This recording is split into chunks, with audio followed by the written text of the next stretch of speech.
Então, boa noite para vocês novamente. Agora já vai ficar registrado aqui, né, para quem não pôde participar desse encontro. Vocês não imaginam a felicidade que eu sinto, né, de estar aqui com vocês. Na semana passada a gente não teve, né?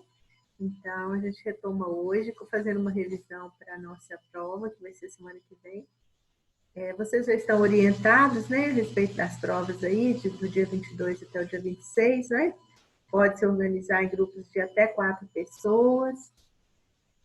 E a prova vai ser enviada para vocês através do WebGIS. Nós vamos postar a prova lá, né, para as turmas, e para cada turma, né? Então, vocês vão buscar essa prova lá, depois de respondido, vão devolver para o e-mail institucional do professor, né?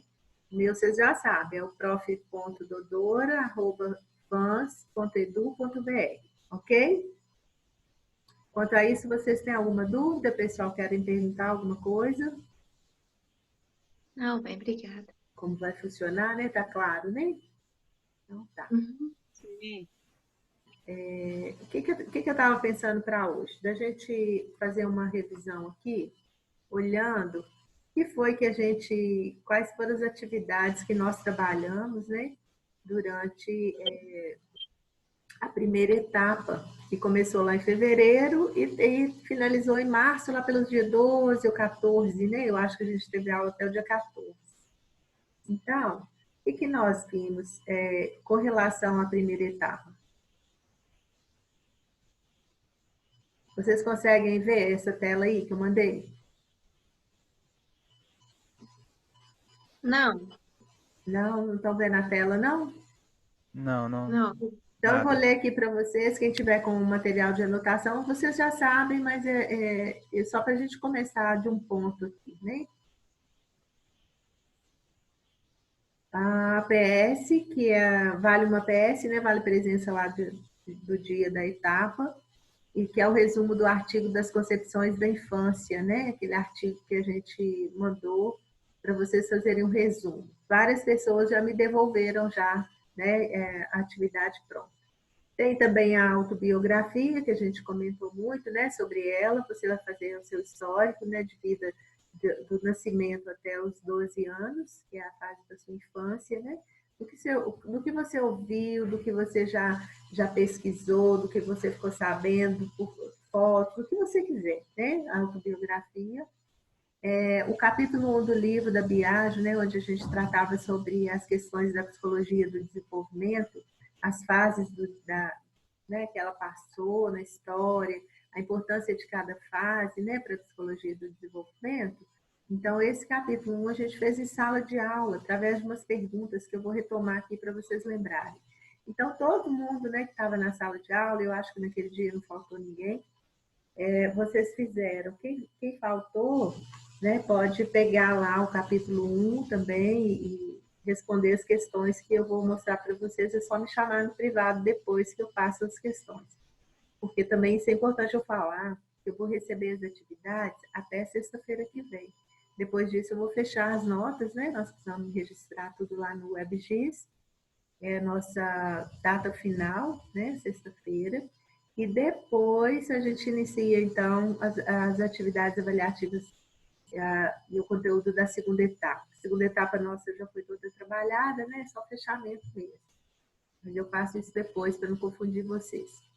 E a última atividade é o estudo dirigido da primeira etapa, né? Que nós fizemos, que nós íamos corrigir na última aula, né? Que a gente tinha feito lá para corrigir para fazer a prova, né?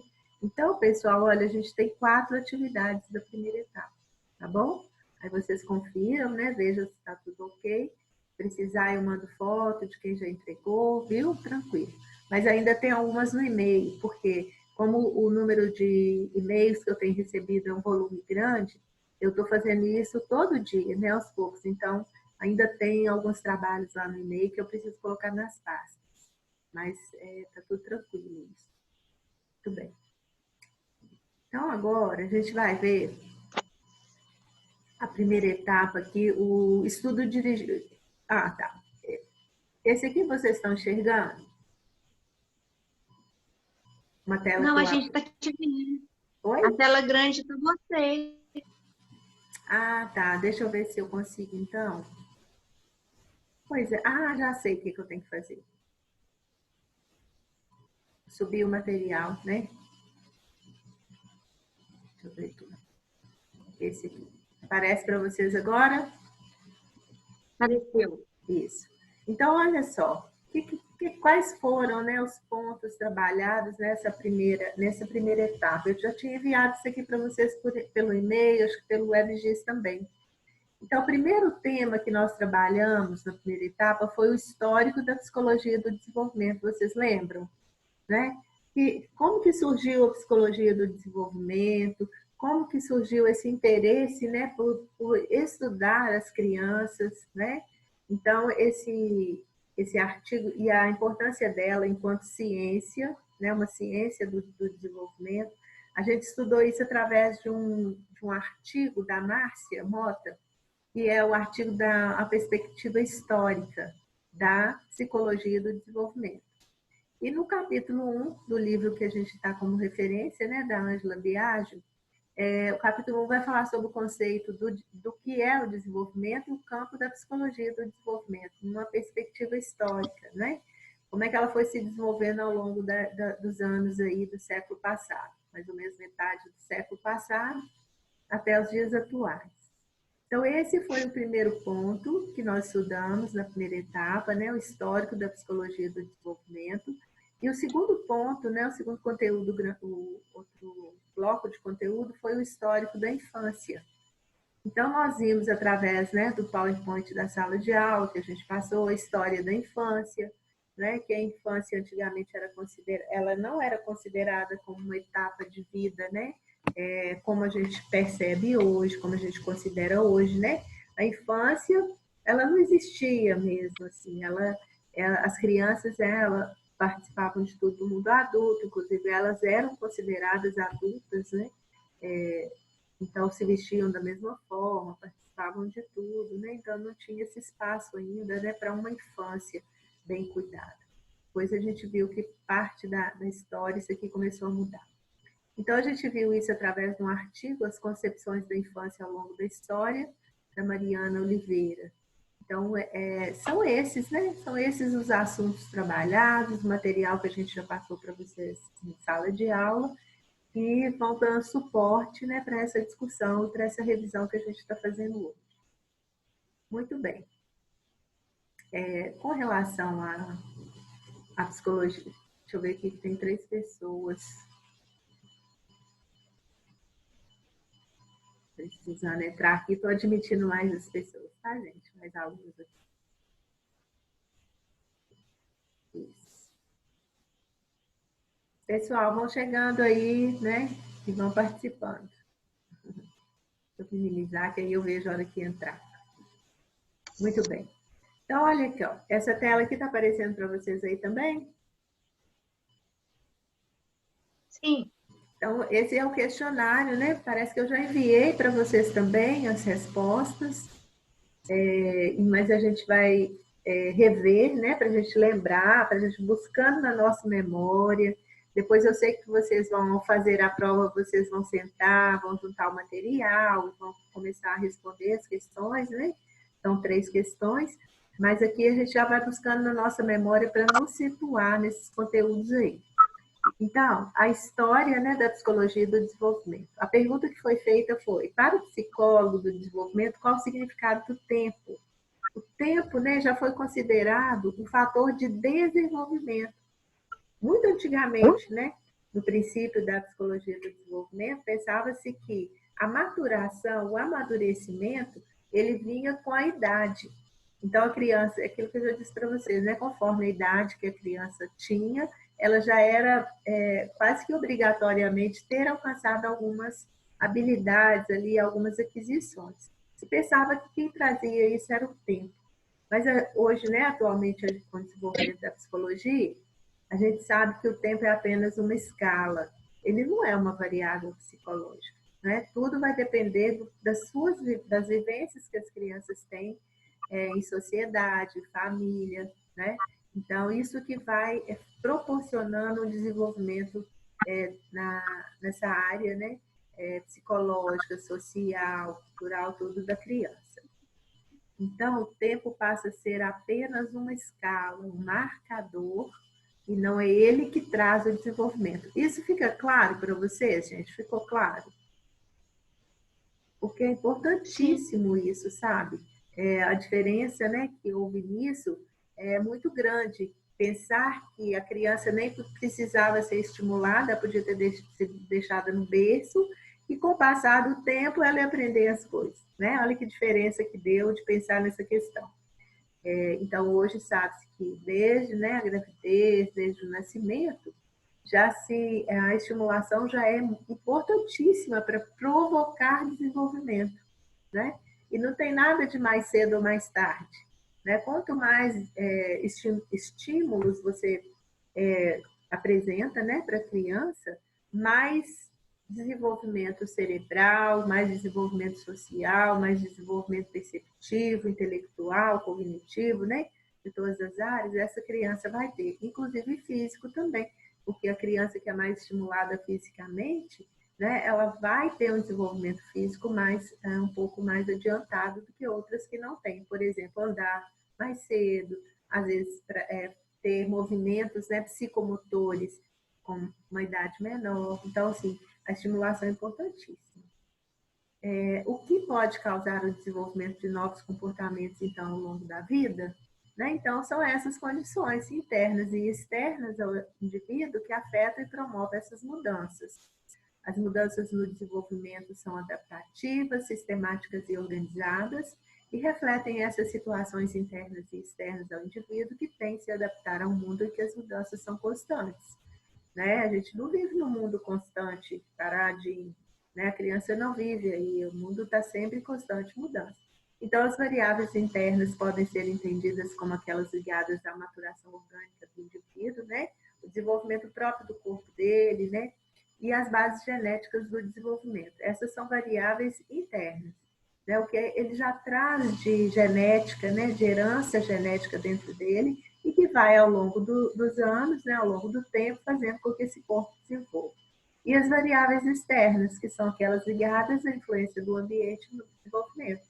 Então, as pessoas que ele convive, as situações que ele já viveu, por exemplo, a história, né, fatos históricos, isso tudo são variáveis de fora, externas, que influenciam o desenvolvimento. A gente até viu falando, né, sobre guerras. Olha essa pandemia agora, né?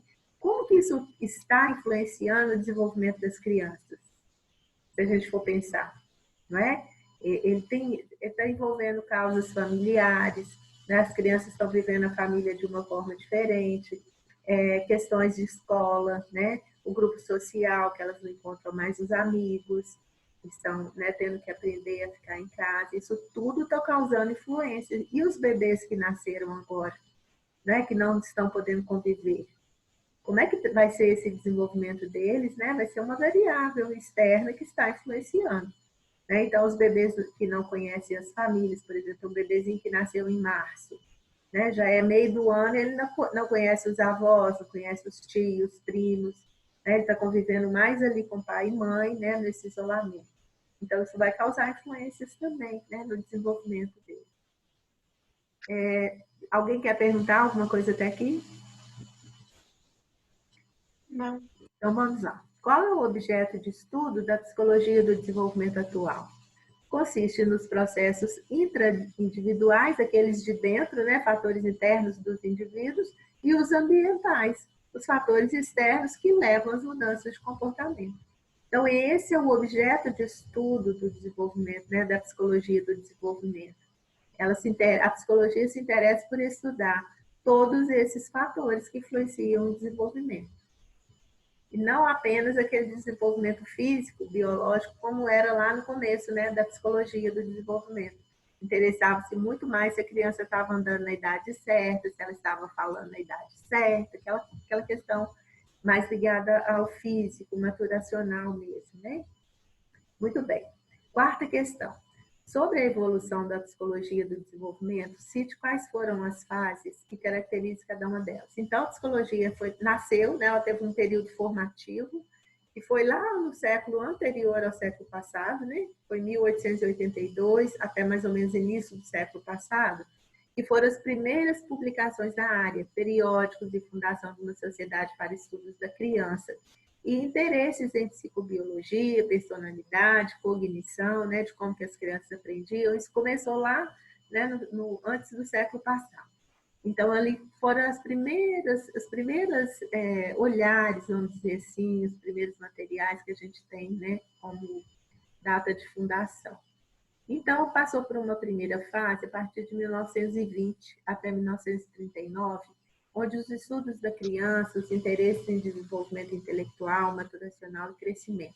E os métodos eram puramente descritivos e normativos. Aquilo que eu falei bem no início, né, da psicologia do desenvolvimento, o interesse era mais no desenvolvimento maturacional, no crescimento dessa criança, no desenvolvimento intelectual dela, né, mas tudo baseado em termos de descrever o que essa criança já faz, com quantos meses, 3 meses, 4 meses, 1 ano e meio, 5 anos, né?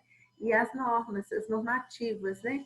Vamos dizer assim, é esperado que a criança com essa idade faça isso, então, verificava. Então, era muito assim, essa primeira fase da psicologia do desenvolvimento.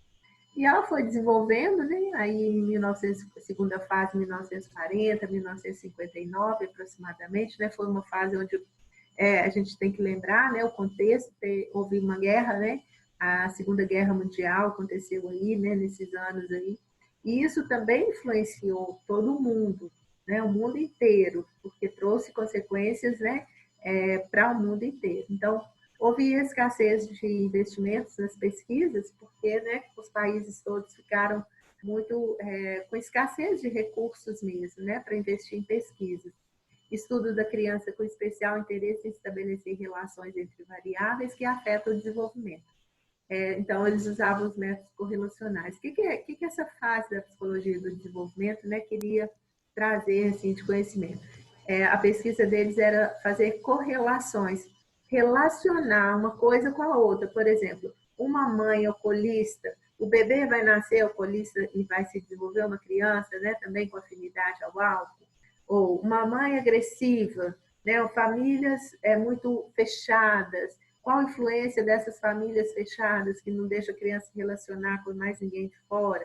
O que isso vai influenciar? Então, eles faziam uma correlação, né? Então, mãe agressiva, filho neurótico, por exemplo, né? O filho ansioso. Então, eles iam relacionando, correlacionando, né? Comportamentos com outros comportamentos, né? Bom, mas aí isso não atendia muito, né? Porque também não é essa relação, ela não é sempre verdade, né? Não era sempre que isso acontecia. Então eles viam muitas diferenças nessas relações. Então veio a terceira fase, então após 1960 até 89, né? Meio do século passado até mais ou menos no final, faltando uma década aí para terminar. Houve uma influência muito grande da teoria behaviorista. Behavior significa em inglês né, significa comportamento. Então, uma teoria do comportamento, onde, segundo os autores dessa teoria, podia-se predizer um comportamento se você estimulasse de uma forma ou de outra. Por exemplo, se você estimula uma criança, né, a escovar os dentes, oferecendo para ela depois uma recompensa, provavelmente ela vai aprender esse hábito mais rápido, né? E se é uma criança que está dando birra, por exemplo, você pune aquela criança, né? Há uma tendência a extinguir o comportamento de birra. Então, é a influência do meio nos comportamentos das pessoas. Isso era a influência da teoria behaviorista, né? Também foram estudos da aprendizagem social, a importância do grupo social, da importância do outro, né, no relacionamento com essa criança, e a teoria de Piaget, que é aquela que a gente já viu, né? A teoria de Piaget é mais ou menos data do meio do século, né, passado, onde fala que o desenvolvimento intelectual ou cognitivo vai se processando por etapas, né, desde a sensório-motora até a abstrata, né, até a fase da abstração, né, ou fase, né, do pensamento formal, né, como eles chamam também. E aí houve uma revolução cognitiva, porque essa teoria de Piaget, ela atendia muito bem os estudos da inteligência.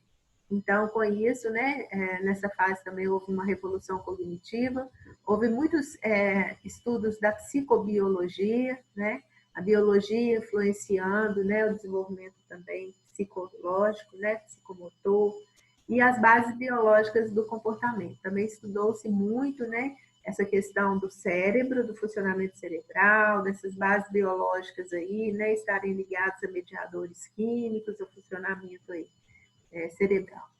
E de lá para cá, né, muito desenvolvimento do final desses últimos 30 anos, né, de 1990 até agora 2020, nesses 30 anos, né, surgiram novos paradigmas, né, então, assim, a área da psicologia do desenvolvimento, ela desenvolveu muito, né, vocês podem conferir isso no livro de vocês aí, né, no capítulo 1, que vai falar sobre essa perspectiva histórica, como evoluiu. Hoje a gente tem a questão da teoria da informação, né, ligada ao desenvolvimento, várias outras teorias aí, né, atuais para explicar esse desenvolvimento.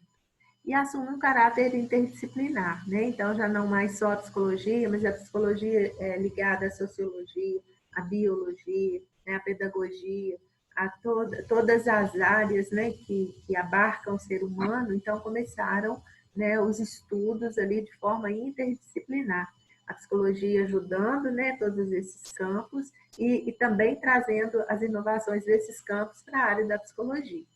O desenvolvimento é estudado ao longo da vida da pessoa e por abordagens contextuais e sistêmicas, ou seja, não há desenvolvimento apenas e para na adolescência, né? O desenvolvimento ele se processa até a morte, e então isso também foi uma grande diferença que trouxe esses últimos estudos, né? E também abordagem contextuais e sistêmicas, ou seja, há que se levar em conta ao estudar a psicologia do desenvolvimento os contextos que as pessoas vivem, contexto cultural, contexto socioeconômico, contexto de toda a ordem, e os sistemas, né? Ela participa do sistema familiar, ela participa do sistema comunitário, ela participa do sistema escola, do sistema político, do sistema econômico. Então, todos esses aspectos que nos envolvem, né? Eles também interferem no desenvolvimento. Então, a psicologia passou a levar isso em conta, né? Os contextos e os sistemas dos quais o indivíduo participa.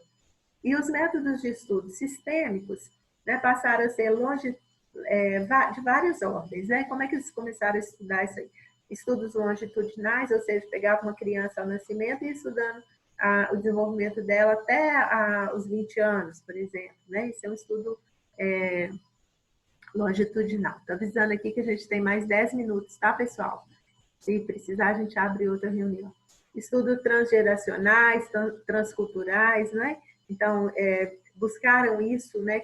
As influências de cada cultura, né? E as transgeracionais, a influência das gerações familiares, né? Das gerações com as quais esse indivíduo convive, e multimetodológico, ou seja, usando vários métodos de estudo, né? Então, foi uma fase de grandes avanços, está sendo ainda, né, essa fase desses últimos 30 anos. Então, essa é a história, né, da psicologia do desenvolvimento.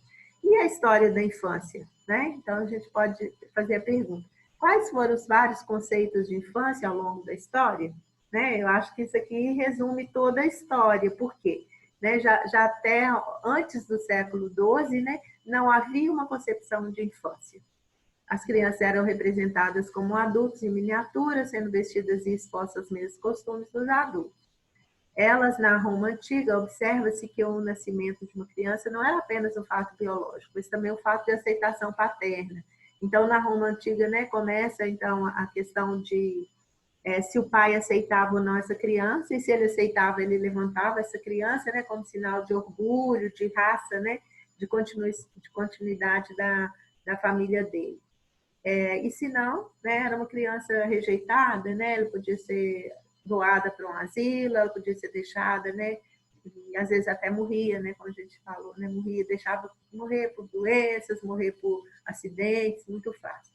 A infância passa a ser reconhecida de acordo com Hewlett, em 2004, a partir do discurso cristão do culto do menino Jesus. Então, com a disseminação do cristianismo, a figura do menino Jesus passou a ser evocada, como a figura das crianças e do massacre dos inocentes, quando Herodes manda matar todas as crianças. Isso também foi uma metáfora importante para que se desse visibilidade e importância à infância, Então, segundo o autor, passa a se difundir a ideia de que a criança é o mediador do céu e da terra. Então, a criança passa a ser um ser sagrado, comparado a um anjo, como a gente fala hoje, A gente ainda tem muito isso. A gente fala que as crianças são anjos que vêm, são bênçãos da terra, E elas são mesmo, na minha opinião, elas são.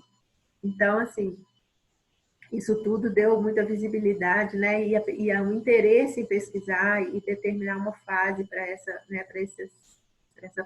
indivíduos, E no século XVIII, com o surgimento do sentimento de infância, que a concepção de infância se efetivou. A partir daí, elas passam, do ponto de vista biológico, a ser tratadas com particularidades, a serem percebidas na sua singularidade por possuírem sentimentos próprios. Então, mas a partir do século XVIII, mas a gente ainda percebe que até no século passado, em 1900, na Revolução Industrial, as crianças ainda trabalhavam a partir dos 4, 5, 6 anos, elas já tinham jornadas extensas de trabalho dentro das fábricas, dos teares, Eu expliquei isso para vocês também, elas eram utilizadas para serviços onde o adulto não chegava, Então elas eram mortas nos teares porque elas se enfiavam ali debaixo para apanhar o resto de lã, o resto de algodão, para serem tecidos. Então, assim, as crianças, até o século passado ainda, não tinham um lugar assim, ainda de muita proteção. Mas a partir do século XVIII, as famílias começaram a se reunir em cômodos, nas casas, e preservar cômodos separados para pai e mãe e para os filhos. Então, nisso aí, começa também essa importância que a criança ganha nas famílias também. Então, o cuidado com elas foi maior, a questão da educação começou a aparecer, Então, até é interessante que tem uma pergunta no estudo de vocês que fala as pinturas, que é o método de representação maior que a gente tinha, antigamente, tem até hoje é importante. Mas, assim, como que as crianças eram retratadas nas pinturas, dos pintores? Elas eram retratadas de uma forma como adultos em miniatura mesmo, Alguma pergunta daqui, pessoal? Sobre essa revisão histórica aqui da infância e da psicologia do desenvolvimento? Não? Ok. E para finalizar, o estudo dirigido aqui com todos os seus aspectos, que envolve físico-motor, social, intelectual, afetivo e emocional. Olha, tem gente chegando aqui, vamos ver quem que é, está quase na hora de terminar, Então, aqui está perguntando para vocês, Para analisar cada assertiva dessa aqui. O aspecto físico-motor refere-se ao crescimento orgânico, à maturação neurofisiológica, capacidade de manipulação de objetos e exercício do próprio corpo? Sim ou não? É verdade? Alguém para responder aí? Apertem a tecla do espaçamento aí e me respondam. Isso tá ligado ao físico e à motricidade da criança, esse crescimento orgânico aqui do organismo, corpo, a maturidade neurofisiológica, quer dizer, do cérebro, do sistema nervoso, a capacidade de manipular objetos, de exercícios com o próprio corpo, está ligado ao aspecto físico-motor?